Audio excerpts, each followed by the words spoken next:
परम पूज्य गुरुदेव कहते हैं परोपकार जीवन सबसे बड़ा लाभ है। परंतु आज देवर्षि नारद से शिक्षा लें तो बहुत अच्छा रहेगा। एक बार देवर्षि नारद बहुत परेशान हुए और भगवान के पास पहुँचते हैं। यह विचार कर देवर्षि पहुँचे वैकुंठ धाम, श्री नारायण को किया श्रद्धा सहित प्रणाम। हंस कर पूछा तब श्री हरि ने, कहिए ऋषि कैसे आए हैं। है कहाँ कहाँ पर भ्रमण किया तो क्या संदेशा लाए हैं। कारण जो भी प्रकट करें यात्रा के कष्ट उठाने का। कहिए अब क्या कुछ काम पड़ा वैकुंठ लोक में आने का। कुछ दुखी दिखाई देते हैं, मुखमंडल क्यों मुरझाया है। क्या कहीं स्वयंवर है फिर से शादी को मन ललचाया है। नारद जी कहने लगे हरि दया निधान, अंतर्यामी आप हैं क्यों बनते अनजान। नारद जी ने कहा, हे प्रभु, पृथ्वी में लोक कल्याण के से व्याकुल है और सब स्वार्थ भाव में जुटे हैं। परोपकार भावना में मनुष्य कुछ सोच ही नहीं पा रहा है।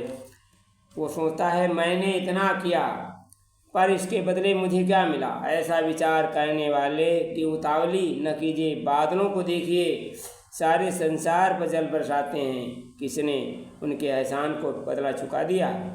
बड़े बड़े खंडों का सिंचन करके उनमें हरियाली उपजाने वाली नदियाँ, परिश्रम की कीमत कौन देता है। हम पृथ्वी की छाती पर जन्म भर लदे रहते हैं, उसे मलमूत्र आज गंदी करते रहते हैं, किसने उसका मुआवजा अदा किया। वृक्षों से फल छाया लकड़ी पाते हैं पर हम उन्हें क्या कीमत देते हैं। पर परोपकार स्वयं ही एक बदला है। त्याग करना अजनबी आदमी को एक घाटे का सौदा प्रतीत होता है, पर जिन्हें उपकार करने का अनुभव है ये जानते हैं ईश्वरी वरदान की तरह यह दिव्य गुण कितना शांतिदायक है और हृदय में कितना बल प्रदान करता है।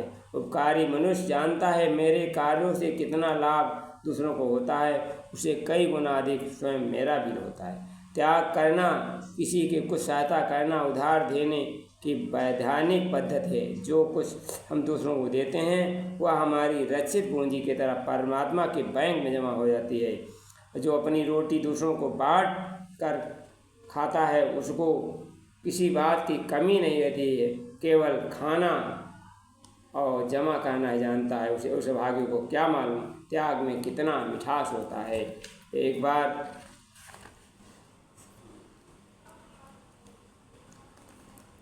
स्वामी रामतीर्थ एक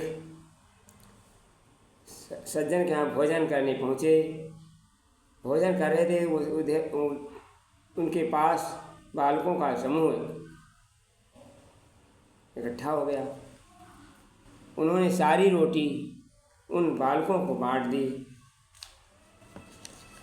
उन सज्जन ने पूछा, प्रभु आपने तो रोटी बांट दी, अब क्या आप खाएंगे।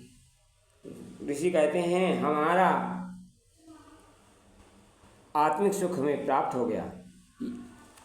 परोपकार करना एक महान गुण है। परोपकार से मनुष्य महान बनता है, क्योंकि दूध दही के मंथन से नवनीत विज्ञ जन बाते हैं। प्राणों का मंथन कर योगी कुंडलनी जगाते हैं।